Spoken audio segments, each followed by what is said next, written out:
Welcome to Chicago Reacts. I'm Sonya, the thespian, and this is Kit. And today we will be reacting to World War I,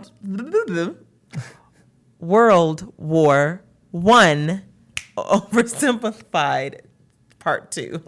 And again, Oversimplified's YouTube channel is doing a lot of great content. Support YouTubers and other content creators because they're doing a lot of work. So be sure to share their content on social media. Be sure to comment on their videos as well because it's very important. And that way, when you guys recommend us to what videos to react to, we're also helping out that channel as well because we believe in growth and community. And so be sure to like, comment, share, subscribe to Chicago Reacts. And fun video you want us to react to, type it in the comment section below. We'll get to it as fast as humanly possible. All right, here we go, Part 2. With both sides stuck in a hard stalemate, they knew this war wasn't going to be about taking territory, but about simply wearing each other down. The Allies had plenty of men to expend from its overseas dominions. And the British also started a naval blockade, so Germany couldn't import stuff, like food. Neither side really wanted a long, grueling war, though, so they both thought of ways to break the deadlock on the Western Front. Idea number one, new frontiers. When the war first broke out, Australia was quick to take German New Guinea. The Allies also quickly jumped on Germany's colonies in Africa, and particularly in German East Africa, locals were enlisted as soldiers and carriers by both sides, leading to a tragic loss of life for the native Africans. Some new combatants entered the war as well. The Allies' new friends were Italy and Japan. Japan was busy building itself an empire, so it was more than happy to take away German islands and colonies in East Asia. Italy actually had an alliance with Germany and Austria-Hungary before the war, but after some tense relations, and then the Allies promising to give them some of Austria-Hungary's stuff, they switched sides. Italy opened up a front in the mountains here, but like everyone else, they were stuck in stalemate for most of the war. The Central Powers' new friend was a struggling empire in the Middle East. The Ottomans were divided on whether to actually join the war or not, since they had been exhausted by the recent Balkan Wars. Some of the politicians who did want to join went off on their own and fired some shells at Russia, and then came back and said, whoops, looks like we're at war now. The Ottoman entry into the war was of particular concern to the British, since the Middle East was full of oil, and Britain wanted all of that oil. First, the Ottomans tried to attack Russia in the Caucasus Mountains, but they weren't prepared for the cold, and many of them froze to death. Then they crossed miles of desert to take the Suez Canal from the British, but that failed too. Then the Allies tried to take the Dardanelles at Gallipoli in a long and hard trench warfare campaign, but that also failed. The Ottomans blamed their initial losses on the ethnic Armenians living within Ottoman territory, and the resulting Armenian genocide led to the deaths of 1.5 million people. Then the Germans sent spies into Afghanistan to try to convince the Arab tribes there to rise up in jihad against the British and attack India. But that plan failed, partly because the spies got bored, brewed their own alcohol, and got drunk, which is a bad thing to do in Afghanistan. All these new frontiers hadn't done much to change the war. Aware that the Allies had more men and supplies than them, the Germans knew they had to do something to break the stalemate. Before the war, there was a big conference that set out the rules of modern warfare. No chemical weapons, no killing civilians. Basically, don't be jerks. The Germans held a meeting and decided to be jerks. Zeppelin air raids commenced over British cities. They also started attacking the Allied trenches with chlorine gas, and they used submarines to sink civilian ships. One such civilian ship was the Lusitania, which had 159 Americans on board when it was sunk, further swaying U.S. opinion against the Germans. Not to be completely unfair to the Germans, the Allies also engaged in chemical warfare soon after, and they had been hiding anti-submarine weapons on their civilian ships, which let the Germans justify their attacks. Meanwhile, Austria-Hungary still hadn't dealt with Serbia, so the Central Powers enlisted some help. Bulgaria wished it was bigger and was still bitter about losing the Second Balkan War. The Central Powers promised to make all of Bulgaria's wildest dreams come true if they helped, so they signed on, and together they knocked out Serbia. The Serbian troops retreated through Albania, which was neutral but had some ties to Austria-Hungary. So Austria-Hungary entered Albania in a friendly invasion to chase down the Serbians, many of whom escaped by sea. Wow. It's 1916, and a lot is happening. As if they didn't have enough enemies already, Germany added one more to the list. Portugal had been getting a bit chummy with the Allies behind the scenes, and Germany didn't like that one bit. Around the same time, the only sea battle of the war happened. Both sides had a new powerful class of battleships called Dreadnoughts, but they were so expensive to build that neither side wanted to risk losing them in a battle, so they kept them in port, except for one time when they had a big fight and a bunch of them got damaged, so they didn't try that again.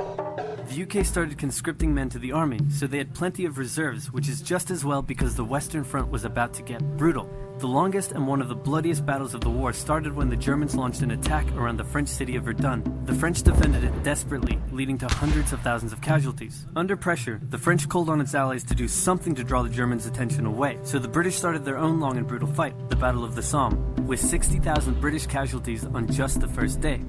It was also here that the British first used one crazy brand new piece of sci-fi technology.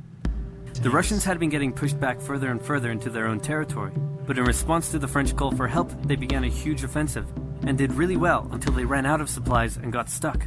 Seeing how well the Russians had been doing, Romania decided now would be a great time to jump in and win the war, and then they got pounded. Yep. The Greeks were fighting amongst themselves about whether to join the war or not.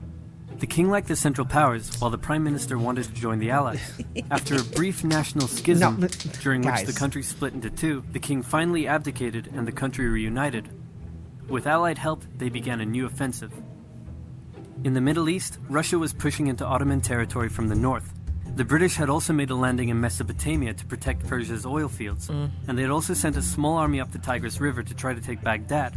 But the army got sieged in the town of Kut along the way, and eventually surrendered. A new offensive was launched from the south with all-out desert warfare. The offensive was aided by one famous British officer, better known as Lawrence of Arabia, who helped lead the Arab tribes in a revolt that wreaked havoc on the Ottoman supply lines. By the time 1917 rolled around, everyone was exhausted. There were mutinies in the French army, the German populace was starving, and the war had drained all of Russia's supplies. There was no clear winner, and it was still anyone's war. The only question now was, who was going to break first? Right. And the answer was Russia. Tired of not eating and mad that a crazy magic homeless guy was calling some of the shots, there was an uprising in Petrograd complete with riots and strikes. The riots turned into a full-scale revolution and a new government overthrew the Tsar. Then a few months later, the Bolsheviks overthrew the new government, and they pulled Russia out of the war. This was great news for Germany, who now only had to focus on the Western Front. But there was still one problem. The pesky United States of America was looking increasingly like it was going to join the war. America had been selling supplies to the Allies throughout the war and was getting super rich off the back of it, meaning it was in fantastic shape and was dangerous to the Germans.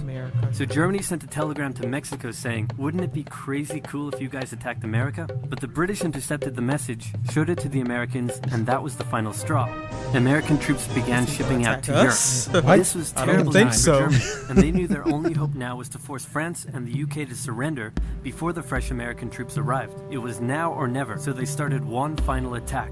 They converged their troops and hit hard at the Somme and pushed the Allies back. They hit a second time further north, then again and again. With each hit, the Germans were spending more and more resources, while the Allies were getting better and better at repelling their attacks. Come the Allies. By the fifth punch, the Allies held the line and even pushed back. With American troops now arriving in larger numbers, the Allies launched a counterattack, and that was it. The Central Powers were being pushed back on all fronts. Bulgaria collapsed first, followed by the Ottoman Empire, then Austria-Hungary, and finally on November 11th, 1918, at 11 o'clock, Germany surrendered. At the peace treaty, Germany was forced to reduce its military, accept war guilt, and Germany should be bill for the war. ashamed. After indescribable suffering and millions dead, the world learned its terrible. lesson and never had such an awful war again. For about 20 years. Okay. So it's funny. Now are they talking about Rasputin?